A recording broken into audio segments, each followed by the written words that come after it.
right, here we are, man. So episode 11, and I think progress. Yeah, Yeah, I got the summary this time. go for it.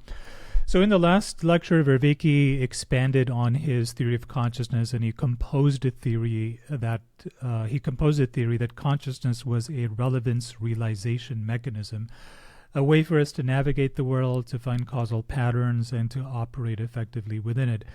Now, this is a highly compressed summary of that lecture. I'm not going to belabor the point because we spent a whole episode on that previous lecture, but he ended that lecture by pointing out that higher states of consciousness, which have been called various things, have been called enlightenment, true reality, moksha, nirvana, whatever you want to call them, but it's an experience that a significant number of people have, and it's an experience that is simultaneously referred to as ineffable and yet also deeply meaningful. It engenders something that he calls ontonormativity, which refers to the compelling nature of these experiences and how they have a prescriptive effect on people who have them, and make those people want to reorder and reshape their lives in order to be at greater conformity with the reality that they've experienced in these higher states of consciousness. But he ends that lecture by posing a problem that he unpacks in this lecture, which is, how can we explain this often ineffable experience in a philosophically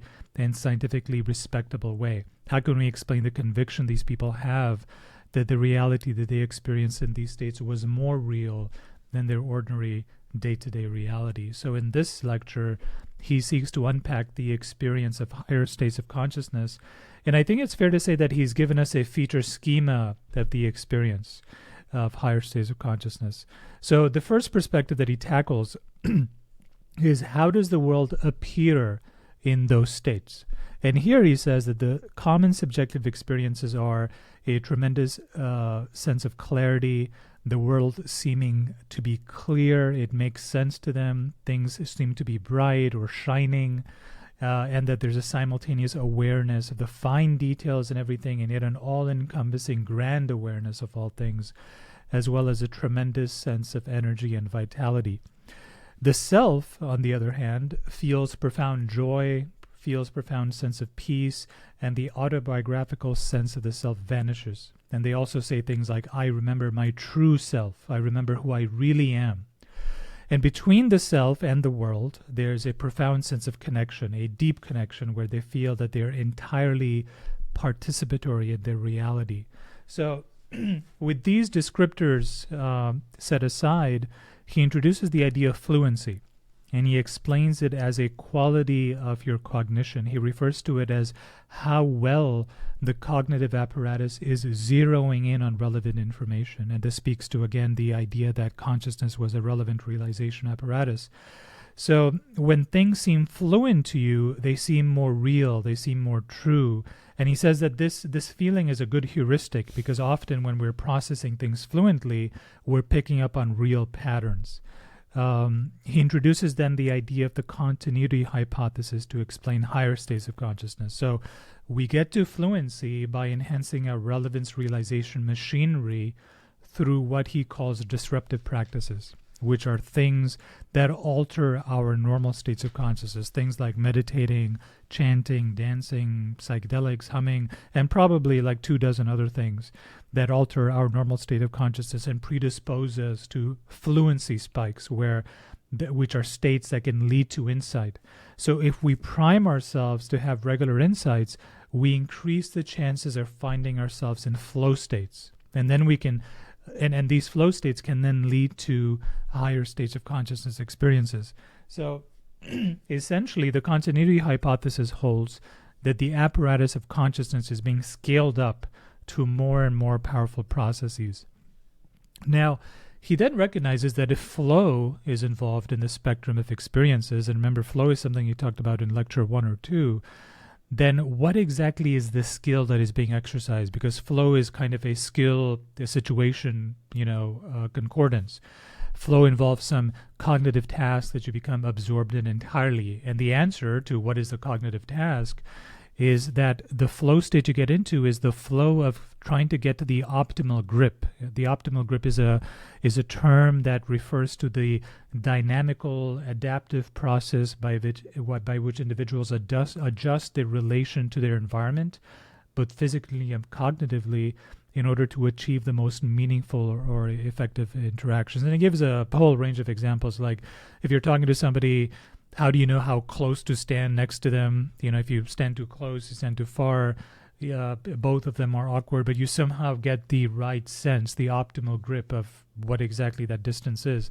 And that's sort of how we approach all of our tasks, is by getting an optimal grip on them. So he also then sort of ends by expanding on why it is the disruptive strategies that he referred to earlier, they actually work. Why is it that they lead to increased possibility of providing higher states of consciousness? And they do the work by doing two things. They decrease the automation of cognition, by which I understand that the relevance landscape, the relevance realization landscape that consciousness creates is reordered, so that the usual conclusions which result in our conscious experience are now different. And it also increases, that's the second thing it does, is that it increases the variance in our processing. So, and why is variance important? Because when we see the variance in our attempt to establish an optimal grip on things, we also see what is invariant, what is constant in between the different ways in which we're looking about it. This idea of seeing what is invariant can lead to a deep insight into our own lives. As we examine our lives and our actions, we see the common invariant threads that course through them more clearly. And by doing so, these threads could expose systematic errors in our thinking. Basically, it allows us the detection of invariant patterns in our lives that might reveal truths to us that we hadn't seen before because we didn't notice them, because they were always there. And so that sort of like concludes his exploration of this part one of what are the higher states of consciousness. And he says the next lecture is going to talk, a bit more about, higher states of consciousness. So that's sort of my 30,000 foot summary. Yeah, no, that's great, man. I wanted to maybe flesh out a little more, and maybe we can just bat around the idea here. Where you ended, right? That notion of catching the threads of invariance, right? And he talks about good invariance and bad invariance, right?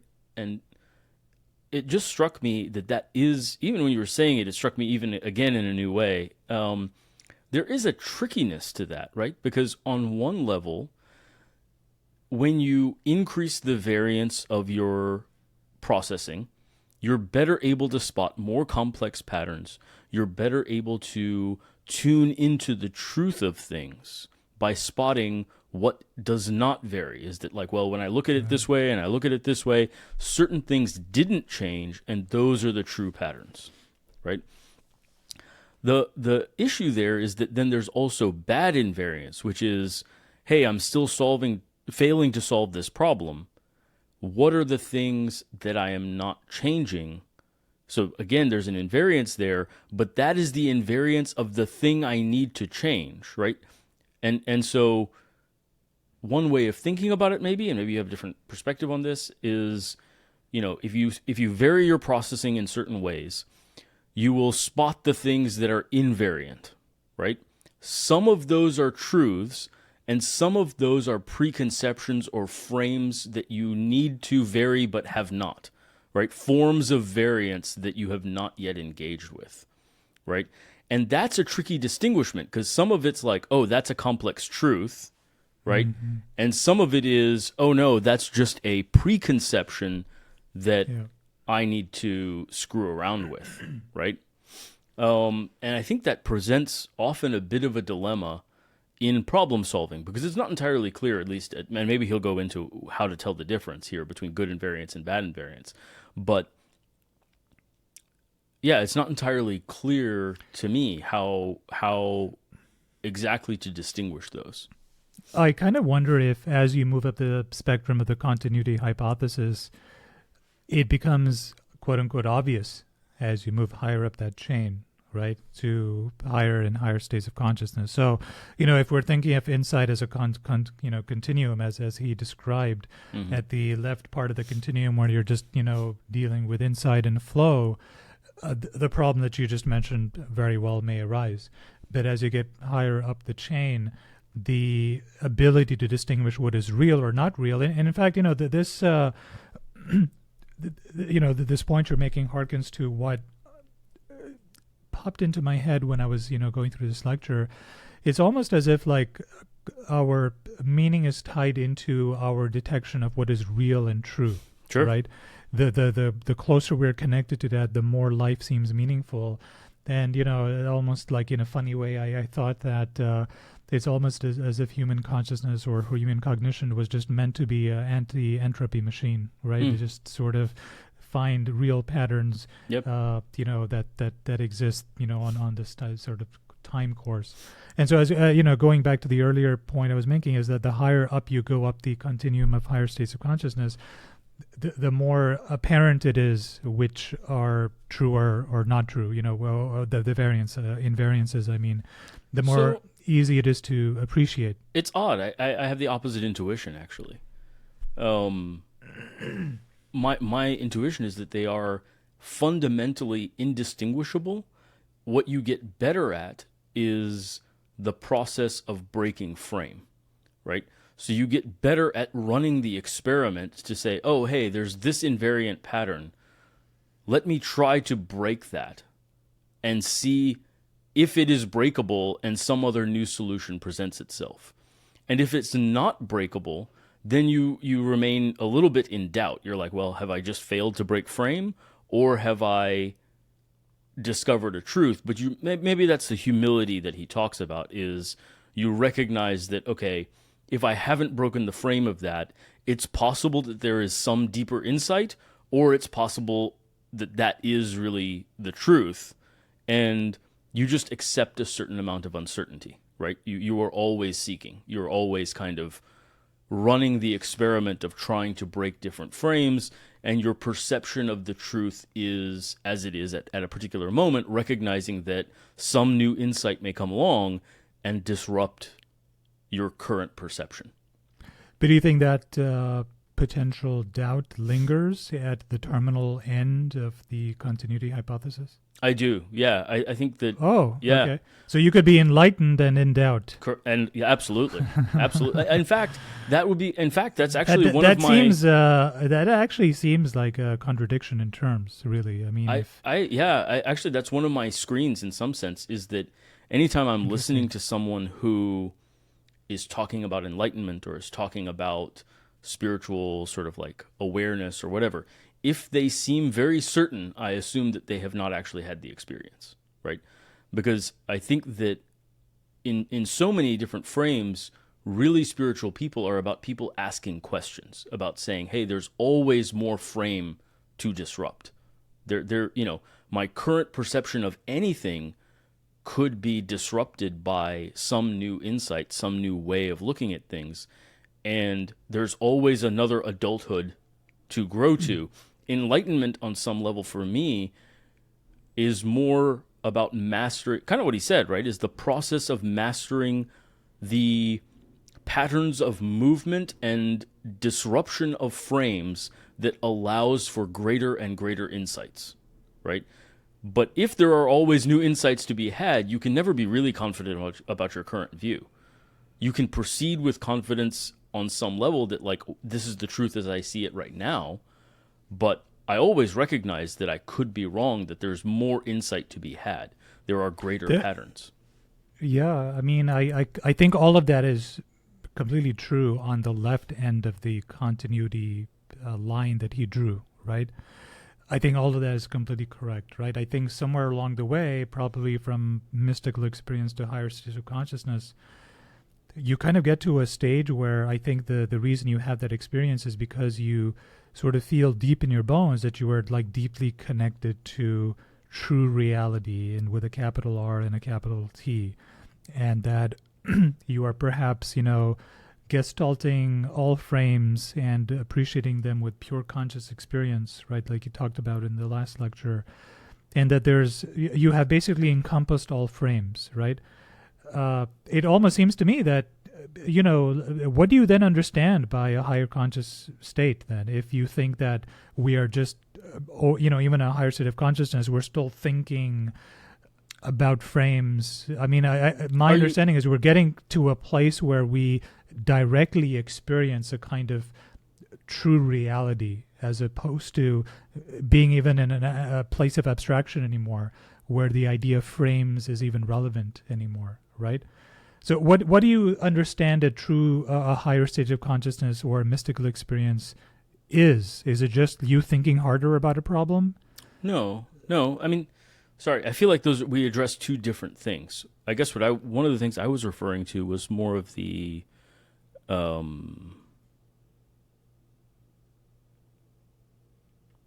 cascade of insights that comes out of a higher state of consciousness, right? That you never get all the juice out of that orange, right? And so you may have an experience of growing up, of being enlightened in some particular way out of one of these experiences of a higher state of consciousness, right? But there's always more growing up to do. Sure. Right. So there's almost more juice to drink. There's an right? infinite amount of but juice. But is the juice that you have already drunk 100% pure and valid? No. Yes, you can go and drink more juice. Well, yeah, I guess. Are you drinking 100% pure juice when you do drink the juice? So again, I think that's one of the odd things is that language starts to break down a little bit. I'm looking for an analogy, but there is some aspect in which the juice is only pure in totality. So only that infinite, part of the juice is never pure. There's no way for it to be pure because it is all so interconnected that any division is in itself an impurity. So the fact that you're only getting a finite piece of an infinite juice, I like how we keep saying juice. Elevate the juiceness. Makes it an impure juice because you have only gotten a finite piece. And so that's exactly my point, is that you can never really, you can experience the true juice for a moment in that higher state of consciousness, but what you pull back with you is always impure.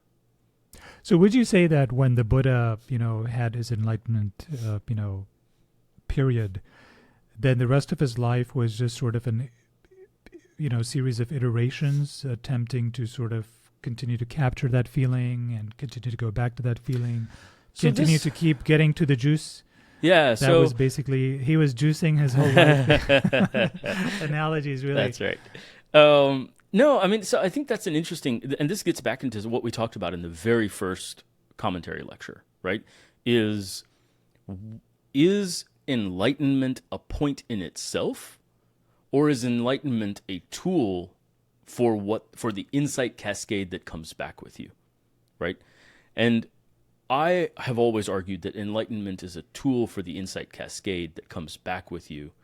And then, yes, ideally you would kind of periodically experience that in that higher state of consciousness, you would pull back a cascade of insights, you would re-automate those. So kind of, we talked about the de-automation, that's the enlightenment process.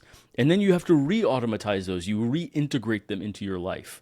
Your life is now more meaningful. You experience that meaning. You enact that meaning in the world. And then at some point, maybe there's another problem you haven't been able to solve, and you seek out greater enlightenment. You seek out another insight cascade that you then de-automate all your processes, and then you have to re-automate them. And so it's cyclical in that way. And I think that, and this is my perception, is I think that many people who are considering this entire concept are struggling with uncertainty.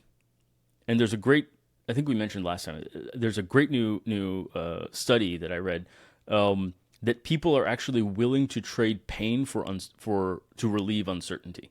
Did I tell you about this? So, No. okay, yeah. So they actually gave people a shock collar, like a shock device, right? And they said, look, we're going to flip a coin, and whenever it's heads, you'll win a certain amount of money. When it's tails, you lose a certain amount of money. We're going to flip it a certain amount of times, and you start off with a certain amount of money, right? But we're not going to tell you how much you win or how much you lose, what the number is, until the end, right? Or you can take a shock in order to get that information about how much you'll win and how much you lose. It doesn't change anything because we're still going to flip the coin the same number of times. The amounts will not change whether you know them or not, right? So it doesn't affect the outcome, and yet people were willing to tolerate shocks, and a significant number, like 60%, were willing to tolerate even the maximum shock in order to alleviate the uncertainty about the number, right? Because when the flips were happening, the result was uninterpretable to them because they wouldn't know how much they were winning or losing. Right. And that uncertainty was so deeply psychologically painful, they would rather experience a physical pain than tolerate that ongoing uncertainty about what was happening as these flips were happening. So the reason I say that is that discomfort of uncertainty, I think, is part of the driving factor toward enlightenment, toward seeking out de-automation and re-automation. Uncertainty about what? About meaning, what is it? I would say. Like a sense of, I don't know what reality is. I don't know who I am. I don't know, that all of those uncertainties that plague us, what is the meaning of life? Why are we, all of those things that that discomfort that drives someone toward seeking out enlightenment, is often a discomfort of lack of certainty, right? And so my projection is that people who have not engaged with it but are struggling with the problem, but have not found the enlightenment event or have not kind of progressed very far down that insight continuum, think that at the end of that insight continuum, certainty exists. Right? Whereas I think what actually happens is that at the end of that insight continuum, you realize there is no end to the insight and continuum, and you become comfortable with uncertainty. You accept that the infinitude of reality is never fully graspable. It's a mountain that you can touch but not put your arms around. Dude, I so totally disagree with you. Yeah. I mean, in fact, it's the very opposite that happens, right? There's a certainty that you have completely grasped the nature of reality when you come back. That's you don't come away like less certain. You come away more certain. You come away more convinced that you have tapped into what is truly real. Right, and you more also certain, refer to it as you refer to it as the insight continuum, and I remind you. So the arrow of this continuum is fluency, insight, flow, mystical experiences, and then the higher states of consciousness, which are these transformative experiences. So insight is like the second one of these this continuum. I mean, there's so much you said. I was just referencing the language you used earlier. So the continuum. Yeah, you said insight continuum, so I continued that language. Gotcha. Okay.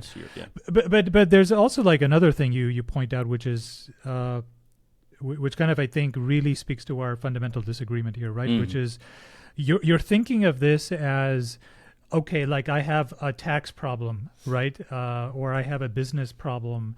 Let me try to find a higher state of consciousness so I could break frame and reframe and get an insight, and then I will have a solution to my tax problem, right? And I don't know that this is sort of like you are dragging this into far more pedestrian concerns than the concern of like, am I rooted to the universe? Do I have a direct relationship to existence, to reality with a capital R? And that is really what is being sort of aimed for here, as opposed to I've got this cognitive problem, let me reframe and frame again and reframe again, and then some solution will come out of all of this exercising. And then you say, well, you may have a less perfect, may have a less imperfect understanding of your problem, but it's important to point out that the understanding is still imperfect, and there's like an infinitude of ways to keep perfecting your notion, your insight cascades, right? But I think where this ultimately goes, this experience goes, it's outside now of the idea of frames and reframes. I think the reframe thing is on the left end of the continuity curve, continuity hypothesis, and when you get to the right extreme, it's almost like non-abstract. Let me put it a different way, right? We've talked a lot in this whole series about the notion of dynamical systems, right? And Aristotle's notion of growth, right? That it was expansive and contractive. There is a cyclicality to that, right? I think that before you start the process, you think that you will arrive at a static place, right? And what you actually arrive at is a dynamical place, is that there is always the next growing up to do. You just become expert at growing up. You become in the flow continuously of that expansion and contraction, of that dynamical system. And instead of arriving at a rock in the middle of the stream, you learn how to swim. And those are different things. I think when you're starting out, you think that you're going to arrive at a rock in the middle of the stream, some place of quote unquote stability. But actually, when you learn how to swim, you realize that you're quite stable in the flow of the river. It's just a very different form of stability than you imagined. Yeah, I mean, I'm not and sure. And so many spiritual authors system... talk about the nature of there is always the next, right? It's deeper and deeper. Like you are always going deeper and deeper. There are greater mysteries. There's always a greater mystery, right? And that's kind of what I'm pointing at, is that yes, when you after you reach enlightenment, quote unquote, you still realize there is always a deeper mystery, right? But you become comfortable with the notion that I am now expert at exploring mysteries. You become that uncertainty is no longer painful to you. Whereas the first exposure to mystery is entering sort of the tumultuous river of this dynamical system and letting go of some of those preconceptions. Whereas eventually you just start swimming. You master the notion of being in the current. Why is it then that this experience, because you describe it in these terms that, at least to me, just render it a lot more sterile, and it almost seems to me like you are reducing it to, well, this is a great problem-solving exercise, that we can all engage with, right? So, some version of lateral thinking and thinking outside the box, some sort of, it's almost like you've reduced it to something like that. Part of that is because we're engaging in an analytic conversation right now. I mean, the reality is that poets like Gibran or to see the world in a grain of sand, like poetry captures the experiential aspect of it much better. And I can quote Gibran on the same subject in terms of these emotionally captivating notions. But because we're engaging in an analytic discussion, it does end up a bit sterile. The flip side of that, though, I will say, is something we talked about, again, in a previous commentary on Shibumi, right? Is that, at some point, it's just part of your makeup. The mystical experience is part of your repertoire, right? And what seemed so profound and transformative when you have never experienced it before becomes a daily norm. I went and had a mystical experience, and I got the insight I needed and came back. Right? And there is a triviality to it, right? And the Buddhists even talk about this, is before enlightenment, fetch wood, carry water. After enlightenment, fetch wood, carry water. Yes, it's transformative. Yes, but it's transformative on your base perception of reality. And there's always another transformation to undergo. You can always keep growing up and up and up. And that's, this gets into notions of godhood, right? Is like the notion that like, well, God is sort of the penultimate ideal that you can never reach because it is infinite and we are finite in some sense, right? And most spiritual seekers have a perception that like they are growing toward the infinite, but it's always further out, right? The real universe is always one step further. With this model that you've like proposed as, this almost sort of being higher states of consciousness is a place you go to, perhaps in even really mundane ways to get insights about some aspect of your life. In this model of yours, how do you explain like the profound joy, the profound sense of connection, the sense of being in the really real, these incredibly ontonormative, right? That's the whole reason we went down this particular lecture is how do we explain the compelling ontonormativity of these states if all it is just like, again, I mean, I don't mean to belabor the point, but it did seem like if you were very much normalizing what is a very extraordinary experience, right? Perhaps a very, I mean, by definition, right? It is the most meaningful Sure. experience. Because, and I guess that's my thing, is that's the nature of expertise. We've experienced that, and you experience that in anything you become expert at, right? Is when you become an expert at entering a higher state of consciousness, as perhaps Buddha did, right? And you can do that at will, it's no longer quite as... the initial transformation is remarkable because you are so disconnected from reality, and then you encounter a very raw, a much more real experience of reality. But when you become an expert at entering and exiting higher states of consciousness, I think it does, it becomes a tool. It's a psychotechnology at that point, right? Because if you first learn to read, it's profound. Then after a while, you just read, right? And what you're interested in is not the reading, but what you are reading, right? You're no longer interested in learning to read. Now you're just reading in order to get some other thing. I think it's the same thing here. Is enlightenment itself is no longer, and that's kind of what I pointed at, is I think that when people are first pursuing it, they pursue enlightenment as a goal in itself, the way people might pursue learning to read if they never have, right? After you've sort of gotten there, then it's just a tool in your toolbox to solve deep problems, right? And you wouldn't do it for your taxes necessarily, right? But when you run into like whatever, like some of the deep problems of life, things that are unimaginable. Like, I mean, I think about this, when I was doing pediatrics, you do pediatrics, you can't help but think, what would it be like if I had a child and they had cancer or they die of cancer? How could I even, because so many relationships break up over that. So many marriages end because the child had cancer, and the two people just can't stand to look at each other anymore. They see the child every time, the child, it's too much, right? But how could I maintain a relationship through the death of a child? That's an interesting question, and I don't have an answer for that, and I don't think you can get an answer until you're, God forbid, in that situation. I don't, there may not be an answer. There may not be a way to continue a relationship after that point. But if you were looking for an answer going into a higher state of consciousness, that I suspect you can't just solve that the way you solve taxes, right? Because that's a question of being.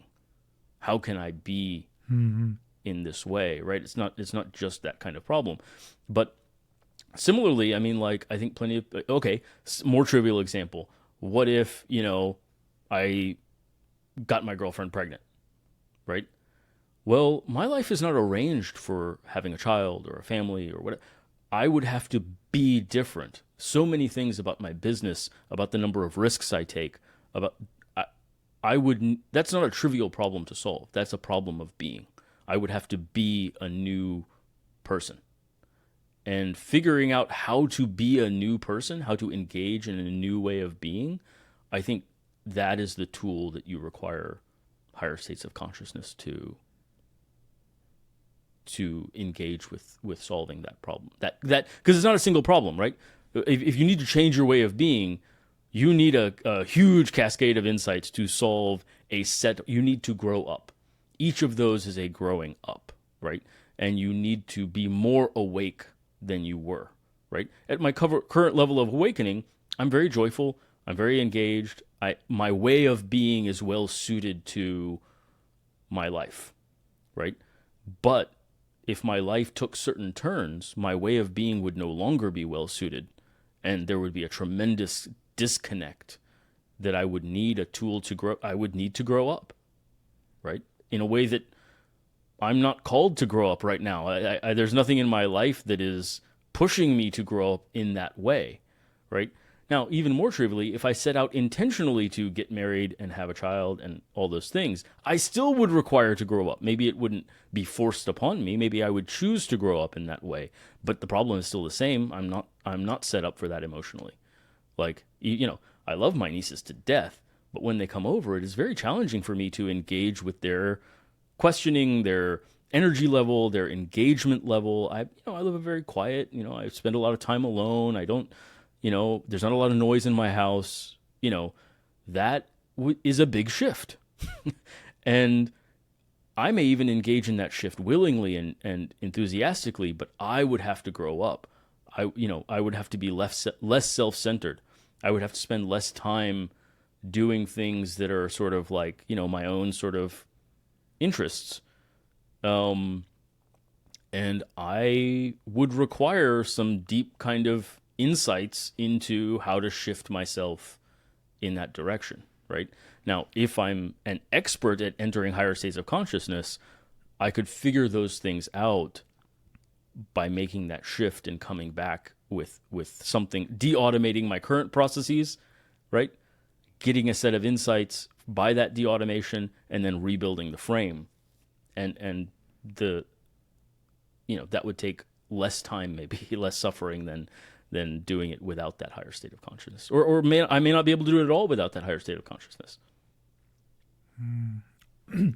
Yeah, I sort of resist. I mean, I still feel a sense of resistance to what I feel is a very, I don't know, spiritless almost, way of thinking about these higher states, right? I mean, so just case in point, I started reading one of the books he was recommending in this lecture, which is Waking Up, I think is the name of it, where it's basically just a catalog of spiritual experiences that, people have, these waking up experiences as they're called. And there's another one I'm reading as well, which is, you may have heard of The Varieties of Religious Experiences by, I think it's Henry James, right? It's a pretty famous book. So I'm fairly in that book as well. And he also there describes these sort of spiritual, sort of, thunderous, almost spontaneous experiences that some people are reporting, where they kind of just feel, again, this particular book was written over 120 years ago, where, Christianity, and he was also, of course, in a very Christian milieu. So his accounts, at least up to the point that I've read, referred to basically people saying, well, I felt the presence of God, and I felt the presence of this. Yeah. And very few of them actually remarked on, first of all, some of the accounts that I'm reading are of people who weren't really seeking them. They were like, going up some mountain, and, they saw a certain thing, and then there was just a cascade of, the higher state just sort of descended upon them. And they always interpreted those things as, just I felt the presence of God, or I felt God's love, or I felt God watching me, or God spoke to me, or whatever it is, right? God was involved in some way. They kind of interpreted the experience through the lens of their own Christian sort of like milieu, right? And then they just went on to say, well, this gave me a tremendous meaning, and so what I'm getting at is that they may not even have gone back to the theater of their lives and changed anything other than their own perceptions. They may have lived the entire. Again, that's the difference between the having mode and the being mode. They may not have changed anything in the having mode, but they were different. The self was different. They were being different in the same milieu.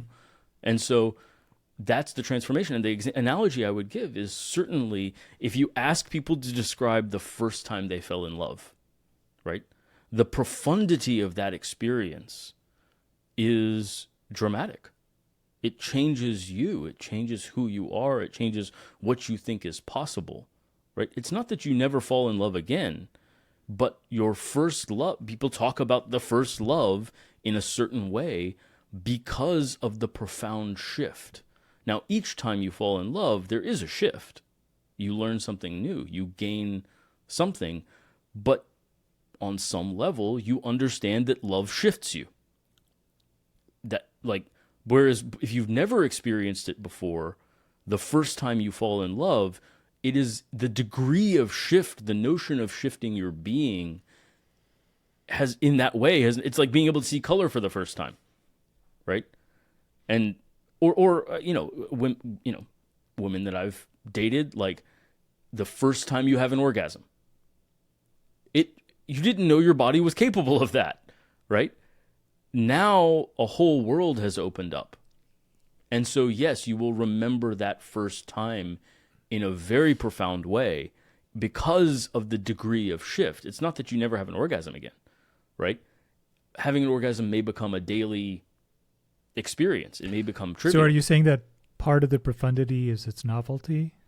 The first time, yeah. I would say the reason people speak of it... Would you then say that these enlightenment experiences become less profound if you keep having them after the first one? Because that doesn't strike me as... you were using profound in two different ways. There's two different aspects of the word profound. profound. No, profound in just the sense of its significance. Well, no, that's my point, is when you fall in love, when you fall in love again for the 10th time, right? It's still profound. It still shifts you. You still learn things you never learned before about yourself, about the nature of reality, about your connection and your ability to connect. Each of them is different, right?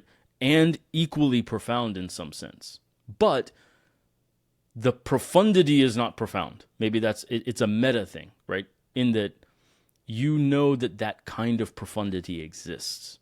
Whereas the first time, you didn't really know that kind of profundity was even a thing, right? It doesn't become less profound, but the familiarity makes it different than the first time. Yeah, again, I can't help but think that you are like pedestrianizing something that is, profound, right?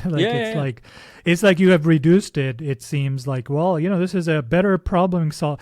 Get to nirvana because you're able to solve more problems or something. And that's kind of how it's coming across, right? I think that's whether you intend it or not. It is how you intend it. Sure, and I guess that's my point. That is how I intend it, right? And again, I think that's part of it is that like reading, right? It is very profound. If you cannot read and you learn to read, it is deeply profound, right? After you already know how to read, what is profound is what you are reading. The reading itself is no longer profound, right? Or not that it's no longer profound, but it's incorporated into your being. Not sure if the experiences are comparable, though, right? I mean, on one hand, you're talking about a transformative. I know you're using learning to read. I would say is transformative. If you are illiterate and you become literate, that's deeply transformative.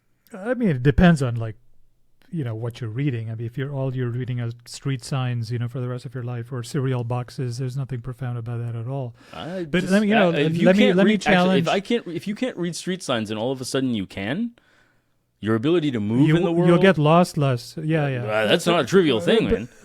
But again, let me tackle what I'm resisting. Is the sort of tone of, and making what I feel is a very, and this is a very odd position I find myself in, because of the two of us, I'm the atheist.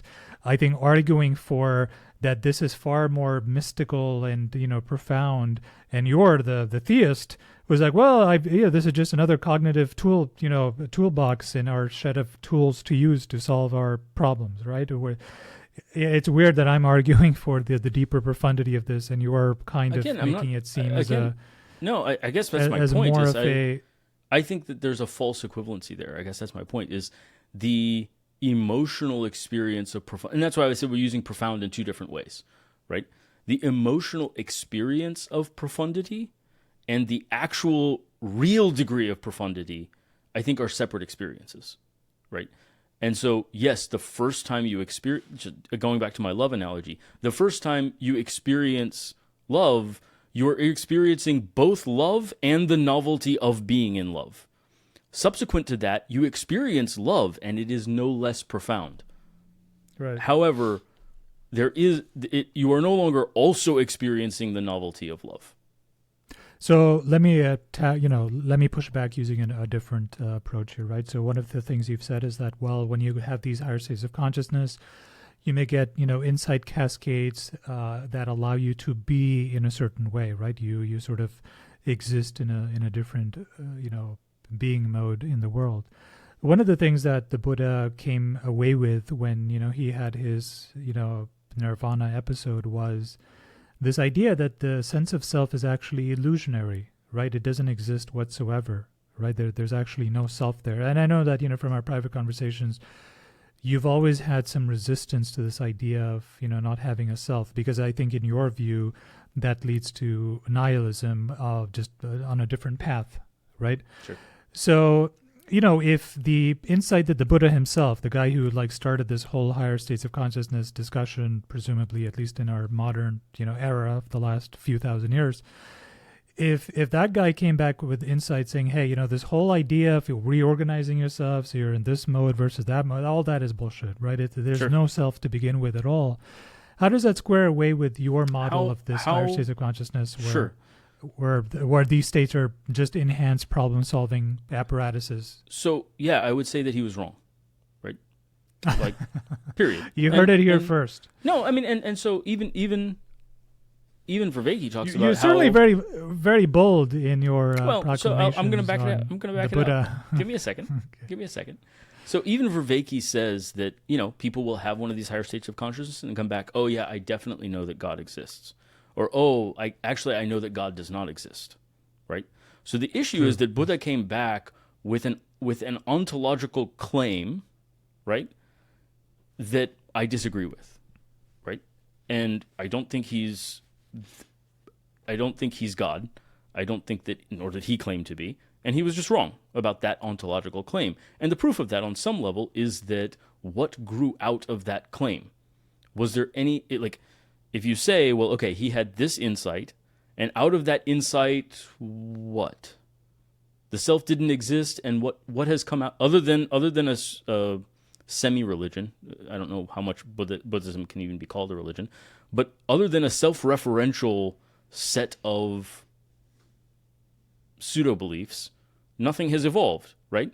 Whereas if you take Einstein's insight into relativity, a ton of things have evolved, indicating that there's a closer connection to reality. Now, it's not perfect. We know that it breaks down, right?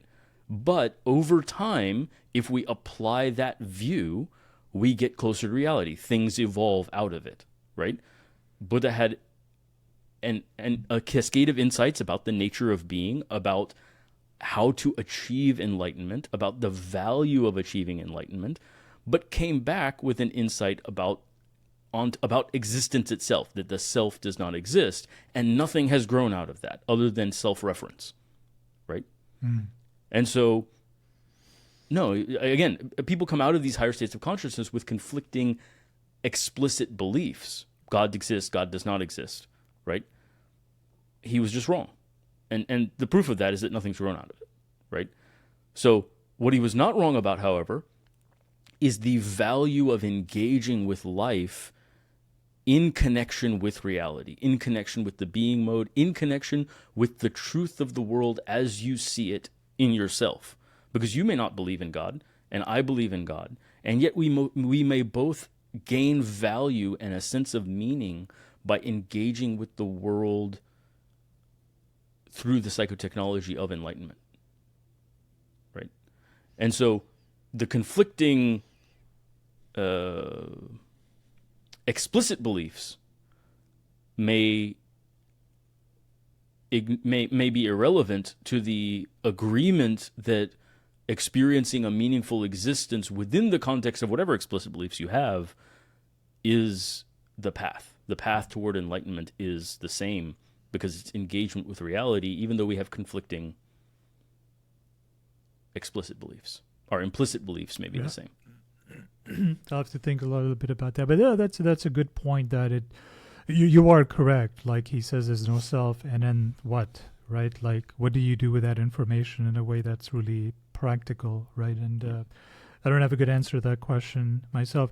Wanted to sort of change tab because we've been arguing about our interpretations of I'll tell profundity you. of this. I'll tell you another way. So, one of the things I would say, and very apropos to this lecture, right, is that by increasing the variance, you hone in on the things that are invariant, right? So you can apply that even meta across people. Is that of all the people in Sufis, Christian mystics, Kabbalah, of all the people that have had higher state experiences, enlightenment, awakening experiences, is there a convergence on the belief that the self does not exist? And there's not, right? There's not. That's correct. And so that would indicate to me that the Buddha's view is not universally correct. What there is a convergence on is that the process of awakening is a path to a greater sense of meaning. Everyone agrees on that. Right. Yeah, that's true. That's a good point. So let's just change subject completely for just a little bit here. He talked about disruptive practices, which I thought was quite interesting.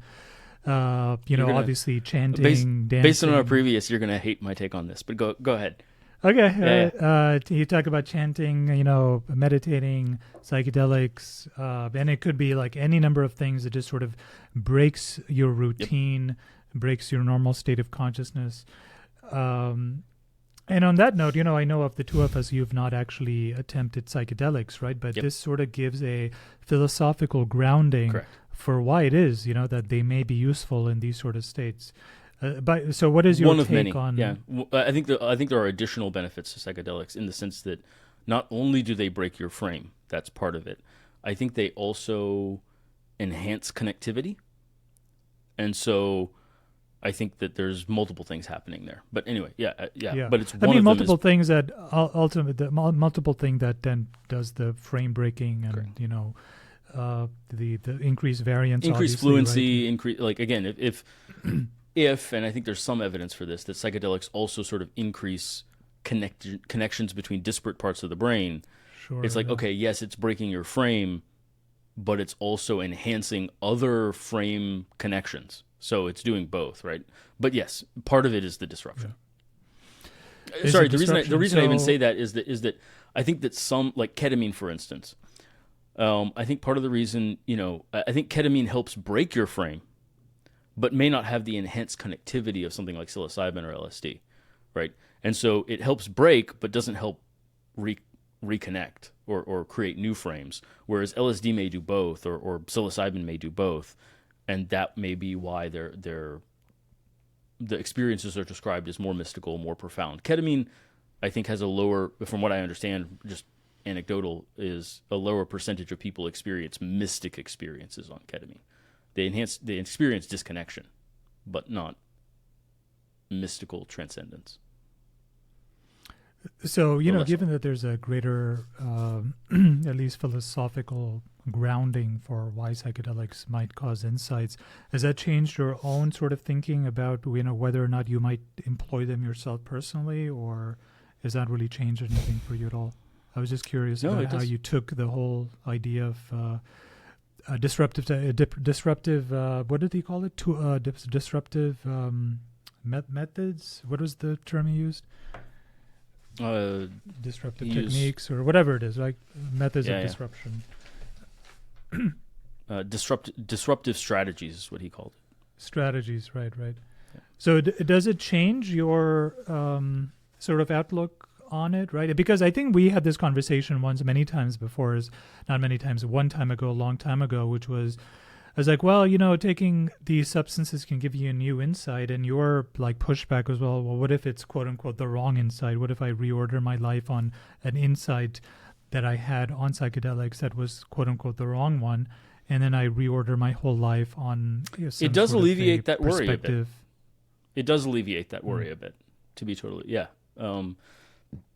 it still leaves me a little bit. But again, I'm going to be the devil's advocate here just a little bit. You just said a second ago that the Buddha reached the wrong conclusion in full-on enlightenment phase about the ontological, certainty.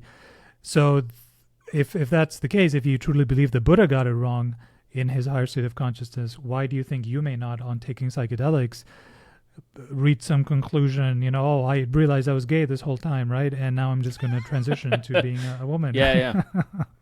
So why is suddenly that not an issue?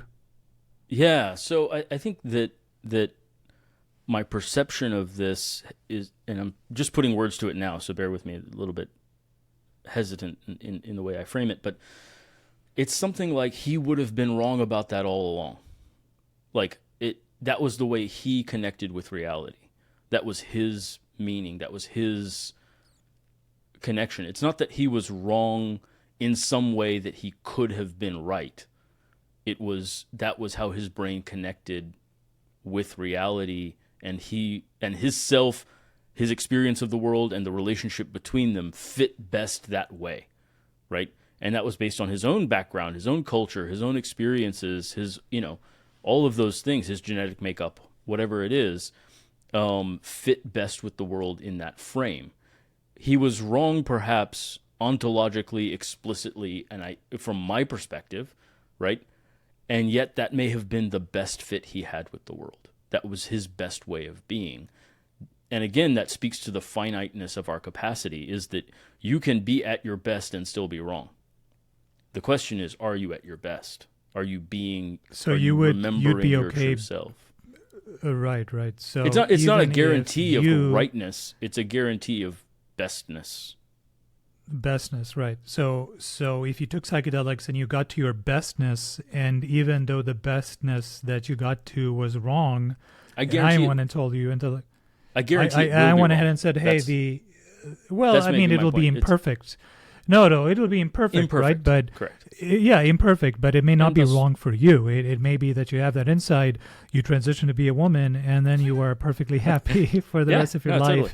You have a fulfilling life because the insight you got, imperfect as it was the right one for you, right? Sure. And this, gets to some sort of like a weird epistemological discussion, right? Correct. Like what is true and what is real, right? And it almost makes it a postmodern kind of thing, right? It's like, well, there's no reality, right? There's just imperfect versions of it. So I guess that's kind of the thing, is that I think that what frames here is, and maybe it's because he's framed it in terms of breaking frames and reorganizing frames, right? And yeah, I think that the process of doing so,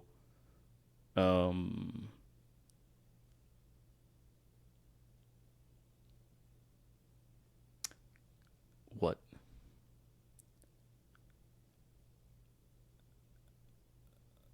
Yeah, it's an interesting question. Is can you have a wrong insight in that connected state, right? Like, and if all that's Apparently happening is a did, disruption, right? Sure, but not. Okay, put another way, can you have an insight that makes your life worse? Maybe that's a better way of putting it, right? That's a good question.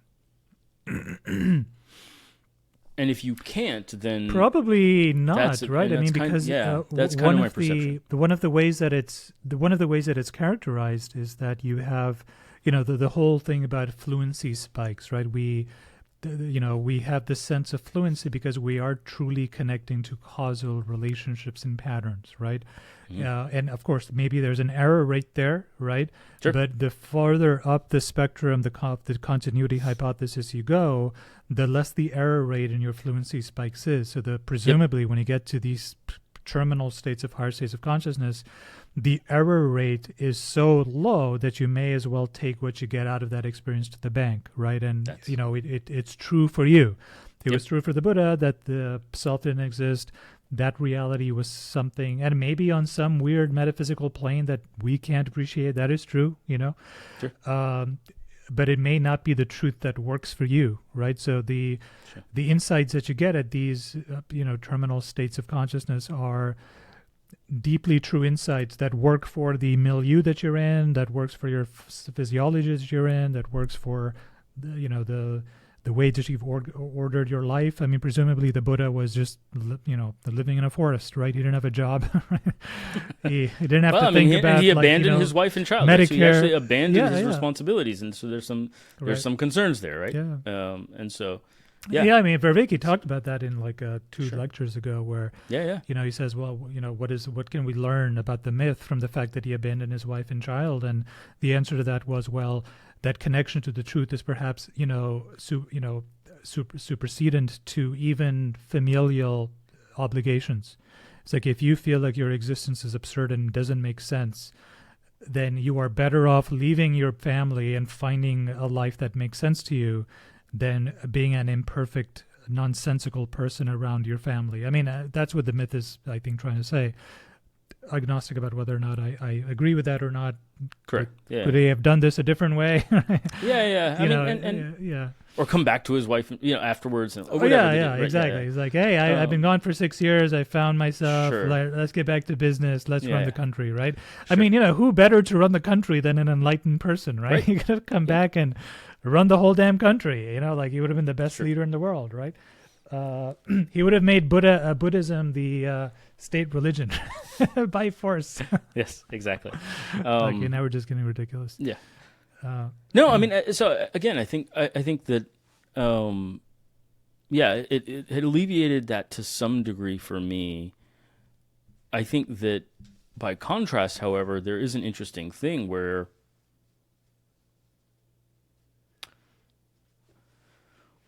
I am currently working on solving certain problems. I think those problems are valuable. I find them meaningful. I find them deeply engaging. I find overall my life to be quite joyful, quite fulfilling, quite meaningful. And so while in a speculative sense, I am curious about deeper insights, about growing up even further,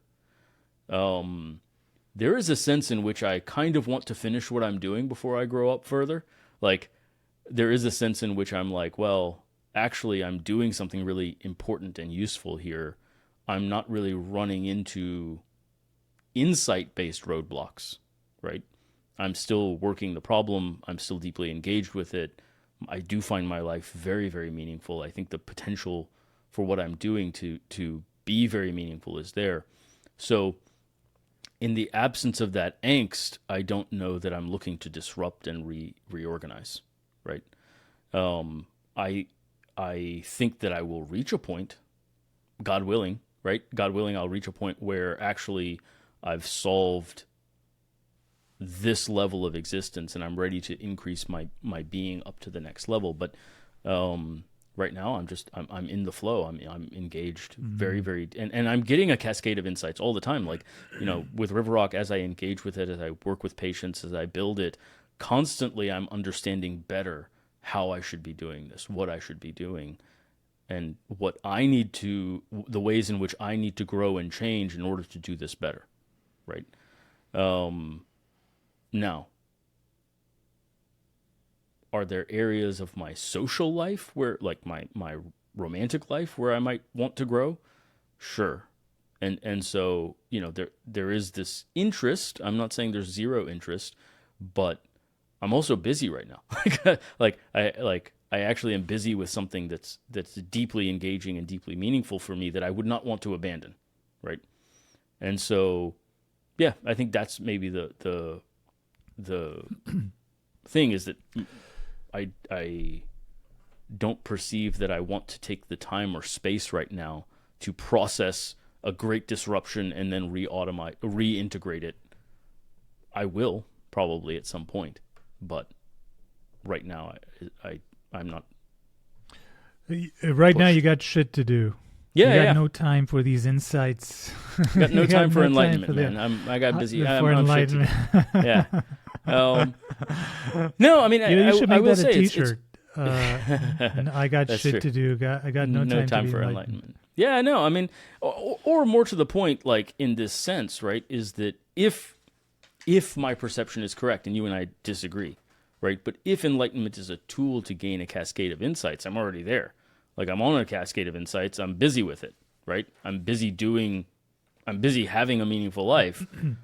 Yeah, I mean, as long as So, insights refers to the humdrum, nature of solving your business problems or organizing your life around, such problems, then yes, I mean, of course, right? well, but I But mean, if enlightenment is the optimization of getting the optimum grip on reality for yourself, right? Then I would argue that I'm there. Like I'm quite content with my grip on reality right now, right?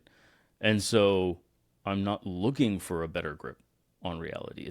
It's fucking phenomenal right now, right? And so without that angst of saying, well, my grip is off somehow and I'm struggling with it, I need right. an insight as to how to get a better grip, then why why would I fuck with it, right?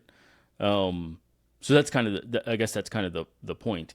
Now, I think there is an aspect in which I would fuck with it at some point to be like, well, maybe I can just do better for its own sake. Maybe just growth for its own sake, right?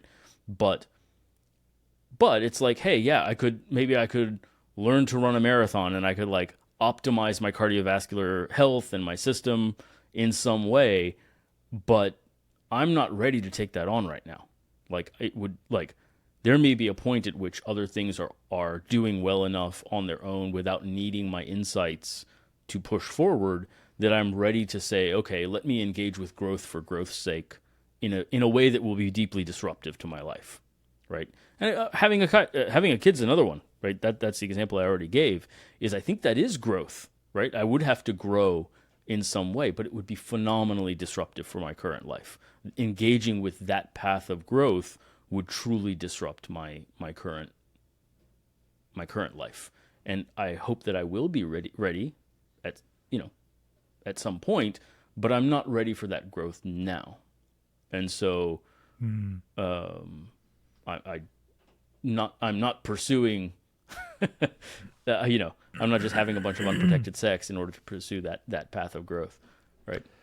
So you're saying that you don't have modal confusion at the current Correct. time, Correct. the kind that the Buddha had at the time, right? Yeah, exactly. And that as a result, you don't feel very, feel. yeah, I feel very connected to reality in a way that seems right to me at the time, at this moment, Right.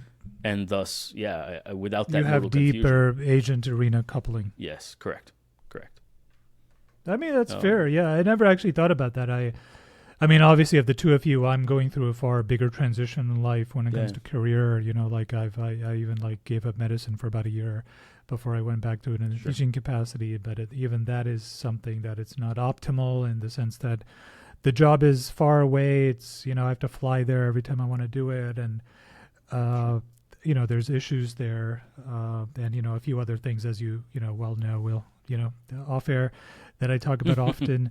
Sure. And so for me, there is a lot of modal confusion, right? And that's kind of, I think, why of the two of us, I'm far more interested in trying to reach these altered states, these higher states of consciousness, because I do feel the modal. I mean, I guess maybe that's why. Maybe that's the irony here is that you are the theist, I'm the atheist, and Mm, the atheist is hungry for the lack of modal confusion that you seem to enjoy, right? And yeah. maybe your lack of modal confusion is like to some extent rooted in your faith, right? And that's why at this point in time you are sorted to some extent, right? Whereas To some I'm degree, I still mean, searching and we've also talked about this. I mean, I did experience a lot of modal confusion early and had the opportunity through high school and college, 2 years of boarding school and 4 years of philosophy. I mean, 6 years of really deep exploration of my modal confusion. Like that was like having it, coming up with answers. I was dating a girl at the time who was super sharp especially in terms of tearing down your point of view. Like her ability to find exactly what was wrong with what you were thinking was absolutely unmatched. I've never met anyone who could immediately zero in and like that is wrong and here's why, right? And so, yeah, I mean 16 hours a day sometimes of being told why my philosophical viewpoint was wrong, right? And having to build it up, having to defend the point, having to figure it out leaves you with a fairly great degree of comfort in the depth of your consideration for certain topics, right? And also, even on the topics where you're not comfortable, you're like, okay, well, this is how I came to that conclusion. However shaky the ground may be, I understand even the shakiness of the ground, and I at least can with humility acknowledge the shakiness of that ground, right? So if you're even my theism on some level, right? Like I believe very strongly, almost in a faith-based way, take as axiomatic the notion of moral responsibility. Well, from there you require free will. From there, on some level, you've already posited the notion of an uncaused cause. That's what free will is, right? And from there to a theist point of view is very short, right? It's almost sort of Occam's razor at that point. You're like, well, why do you believe in God? Well, it was the easiest, it's the simplest explanation, right? And so it's not like a super profound, deep, expression of faith. It was like, okay, Occam's razor, what's the best way to explain uncaused causes? Okay, well, you've already posited that in your ontology, right? So, I think from that point of view, I understand the shakiness of that. I understand some parts of it are pragmatic. Some parts of it are based, all of it is based on sort of this single faith-based axiom of moral responsibility. And it's entirely possible that it's wrong, right? That we're not morally responsible, that, nothing, the nihilist point of view is somewhat unassailable, right? It's like the solipsist point of view. Maybe all that exists is me, and the rest of it's a figment of my imagination. I mean, it's possible, right? And so, learning to acknowledge that my beliefs, however strong I believe in those things, what is the axiom? And I'm saying, okay, this is the one I take on faith, right? And if you don't take anything on faith, then you end up at a nihilist point of view pretty quickly, or a solipsistic point of view pretty quickly, right? And so, you could. It's logically unassailable, but it's not pragmatic. From a nihilist point of view, you can't go anywhere, right? And so there's also a selection. I was like, okay, well, I'm going to choose a point of view that allows me to go somewhere, right? The thing I take on faith will be the thing that allows me to move, and to find meaning, right? And so there's a pragmatic aspect there. Yeah, it's always good having these conversations because we have such different approaches to the lectures. And that's, I think, because we have different perspectives coming into them. Sure, right? Of course. I'm obviously in a phase where I'm really seeking some sort of some peace, I suppose, is to put it in a simplistic way. And I think you've sort of have a lot of things, the modal confusion for you has largely been resolved, right? In fact, it's kind of telling that I'm the one who told you about these lectures, right? I'm like, hey, you need to start watching these lectures, and we need to start talking, because I am the one seeking, I'm searching here, and not that this is related to this lecture discussion, but I also wanted to let you know, I think the 9th lecture, which is about, the whole how to pay attention and scaling up, scaling down attention, and pure consciousness experience and resonant enwonment, which is how he talked about the mechanics of meditating. It inspired me very much to start a very rigorous meditative practice and contemplative practice myself. I've been a meditator for a long time, lapsed, as most meditators are, off and on, I get into it, I get out of it. But, for the first time, I have a philosophical scaffolding to attach it to. I'm like, oh, well, this is the context in which it may make this is the mechanism in which it works to make my life better. I understand it now.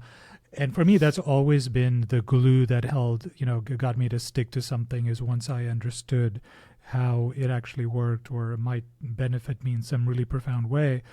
Especially since this is also one of those things where the more you do it, the more it seems to compound.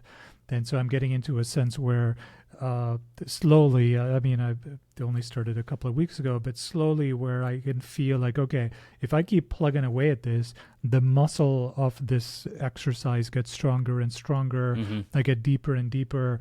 And I was bringing up the disruptive strategy because I think I told you recently I got on a carnivore diet just to get myself into ketosis, because that's that's a mind altering kind of state to be in.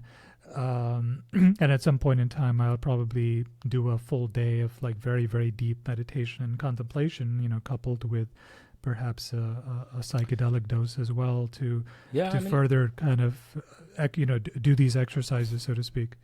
yeah. I mean, it's interesting.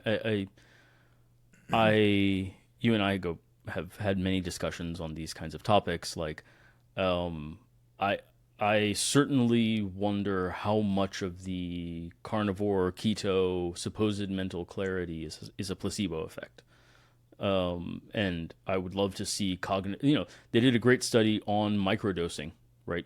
Where they actually put people through a cognitive battery on microdose versus placebo, and there was, no difference, or the microdose actually made things worse, right? But the only thing that was better was the subjective self-report of enhanced creativity only in the subset of people on the microdose for whom the blinding was broken because they had a slight psychedelic. It reached a level of perception, right? So they knew they were on the psychedelic, and that created the thing. Same thing here is that, it'd be interesting to figure out if you could, lock people in a room and feed them, mush.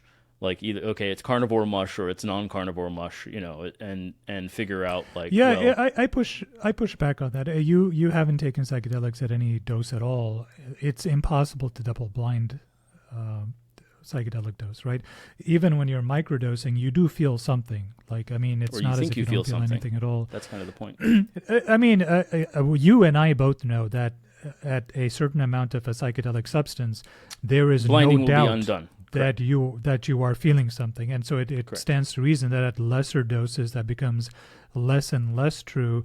And if the dose is so small that it's actually not doing anything at all, then it's also arguable that it's not going to lead to that creative feeling either, right? If you're not actually feeling anything, my point was, perhaps even the feeling of creativity doesn't occur either. But even the people that were unblinded, their actual cognitive performance on the battery of creativity tests and all of that was not enhanced. Their subjective report was, and again, this might have been my issue. We've talked about marijuana and other, whatever. People think they are being creative when they're high on marijuana. They're just not. Yeah. Again, I'm very suspicious of these studies, largely because people like you who are suspicious of psychedelics cite them to justify their sort of suspicion of them. Because what is creativity? How do you measure that exactly, right? In a way that I'm going to agree with, this guy painted a picture, on this microdose, and he says that this picture was better than the last picture that he created. Who's to say that it is or it's not, right? I mean, it's a very weird and subjective. There's no standard. There's no standard way to measure creativity because it's infinitely plastic. No, there are none that we're ever going to agree on that are. That's a different question. I'm just saying that the battery there are a set of battery tests which I can describe to you if you give me a second. Go ahead. And you may not agree, and I have questions about it myself. So I'm not even promoting. I agree with what you're saying. You promoted this study many, many times in our conversations, right? So that's why I'm pushing back. Is you're citing it as like the functional MRI study. That the people cite the functional MRI studies when it comes to discussions on free will, right? It's like, the functional MRI shows we have no free will. And every time psychedelics come up, you tell me about this study. Well, they did a study saying that we actually don't report or detect increased creativity, and it's the same thing. Is that these things are very difficult to parse out. And that's a fair complaint. So I'm admitting the fair complaint first of all, right? However, I will say I think you and I have had these conversations, and we can take this off air at some point as well. But you and I have had these conversations when you were trying to write a novel when you were on marijuana. And then you look back and you're like, no, that sucked, right? Sure, yeah. At the time, you were like, oh, no, this drug is totally enhancing my creativity. It's totally, right? So the self-report is also not reliable, right? No, so there may not be reliability of a creative, just to interrupt you, objective scale, but there's also not reliability of subjective self-report. Yeah, but here's the thing, though, is that the problem is even why are we measuring creativity when it comes to marijuana or psychedelics as if someone has said that the only thing that this thing does is it enhances creativity, therefore let's measure it somehow objectively, and if we don't find the signal, then the whole thing is a sham and it's a fraud and it actually doesn't do anything at all. Like for example, if I microdose and I have an enhanced sense of well-being, right? That's very difficult to turn into some empirical data point that you could plot on a graph, right? But that's not. And I would argue creativity is a spectrum of those subjective things where it's very difficult to like turn it into a math equation, plot it on a graph, and say, listen, or look, it does or doesn't work or does not work. And since we're talking about this in higher states of consciousness, how would you measure that on a graph? Like, how are you going to like explore whether or not, oh, this guy really did have an enlightened experience? Oh, there actually was an insight. So very difficult to bring empiricism to these kind of conversations. Well, but I mean, so exactly what Vervaeke quotes, right, is he says like, hey, actually, people's lives do meaningfully improve after having these transformative experiences. Sure. That's part of the evidence he's citing. And I would argue that you do not get that same signal with microdosing, right? You get that signal, you don't. Yeah, and so that's an important difference between a large dose of psychedelics and a microdose of psychedelics, is that the signal result, you don't get the same signal, right? When you take a large dose of psychedelics, people report having mystical and transformative experiences, and genuinely their life improves in a variety of different metrics. If you don't see that with microdosing, that's an important difference. But nobody's saying that you do. I mean, that's a false. That's a straw man argument. You said well-being, right? There's a big difference between well-being and a mystical experience. I mean, well-being is life improvement. A good day. Life improvement, right? I just meant sense many of people. well-being. Many people report an increased subjective sense of well-being on heroin too, right? So, it's an important.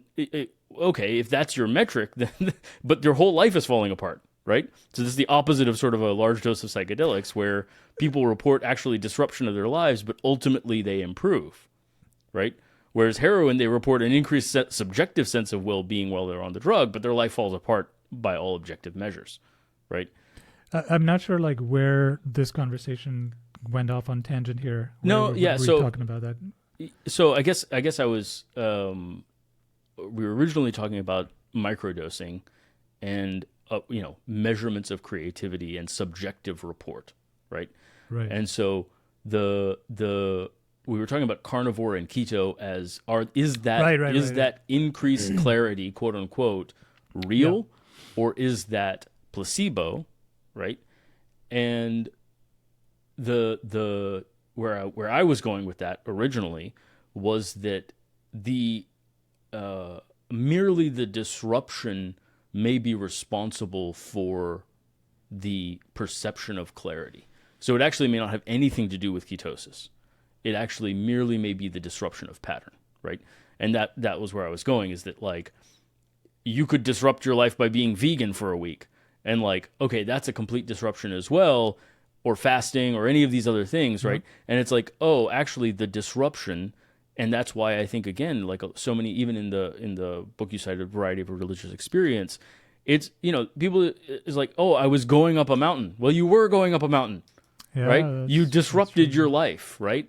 Like, and so many figures. Unless you live on a mountain. Right, exactly, right? Yeah. And so and so I think that there is value in disruption, right? I resist, maybe that's where I was going. I resist claims that the particular disruption has some sort of chemical basis, right? Sure. And so, I think that claims of that require placebo control. What does not necessarily require placebo control is, hey, I disrupted my life, and I got a cascade of insight. And Vervaeke is providing the mechanism by which disruption leads to insight, right? And I would say, and this is where I would go with my commentary on sort of those disruptive states, is that even seemingly trivial, or more importantly, seemingly unrelated disruptions can lead to insights in unrelated fields. So you have a disruption in your eating pattern, and that can lead to an insight in the problem you're trying to solve with your relationship or your career or your whatever, right? Well, you don't need a connection. The connection is merely the disruption of pattern, right?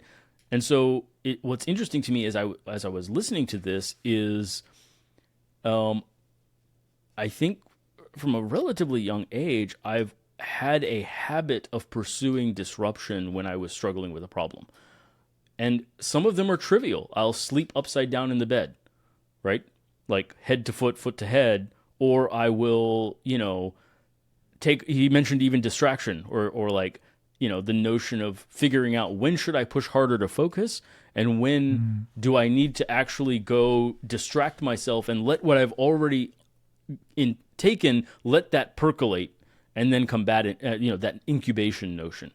And the more you disrupt, the more you develop an intuitive feel for when you need a disruption, right? Like, hey, when do I need, you yourself, when do I need to take a psychedelic, right?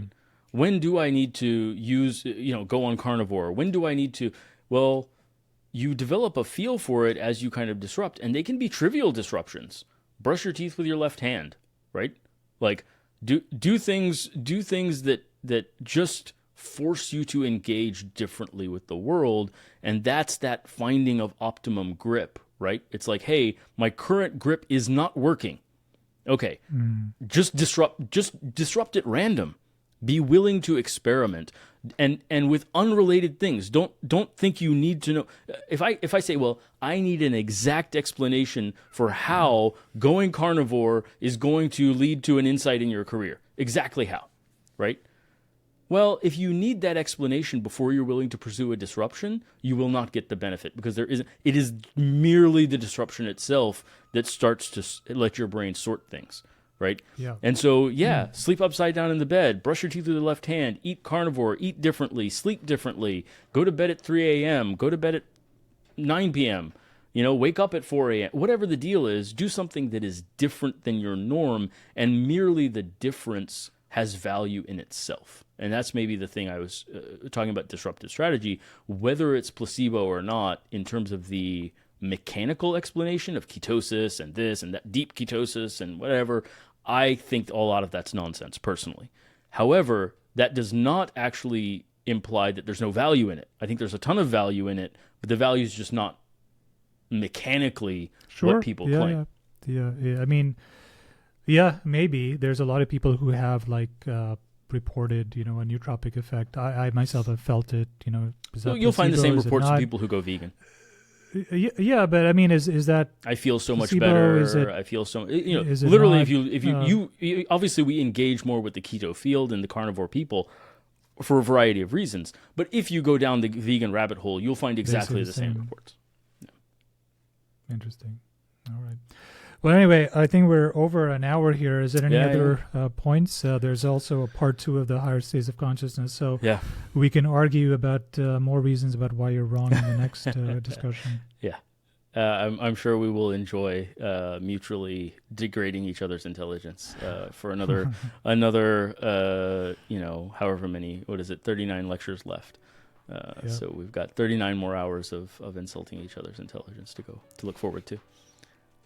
I can't wait. Yeah, absolutely, man. All right, man. I'll catch you in the next one. Yep.